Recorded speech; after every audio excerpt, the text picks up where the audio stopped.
প্রতিদ্বন্দ্বী হিসেবে আমি তো তাকে চিনি না এখনো, তার দেখি না এখন বলতে আমি তাহলে কিভাবে বলবো আপনাকে। নতুন হিসেবে আসছে, মাঠের ময়দানে দেখা হবে, কথা হবে, বাদ বাকিরা তো ভোটাররাই জানেন, আমি আর কিছু বলতে পারবো না।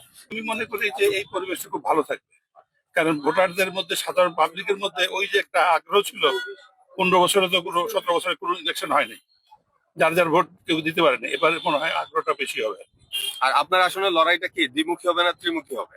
এটা আমি বলতে পারবো না, এটা বলা difficult।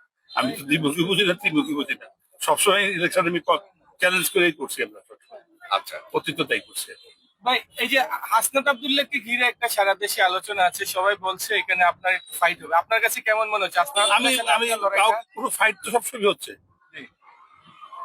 আমার সাথে ছেলে ওই ছেলের পরিচয় নাই, কিছুই নাই, আগেও তাই ছিল না, কিছু ছিল না, আমি এবারে কোনো ইন্টারেস্টেড না, সবার সাথেই কম্পিটিশন হবে এই প্রকার।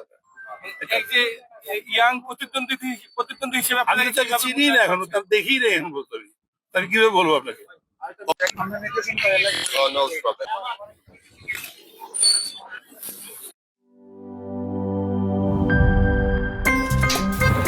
আমার একটা স্মার্ট সিদ্ধান্তে 25% গ্যাসের খরচ কমেছে। ভাবছেন কিভাবে?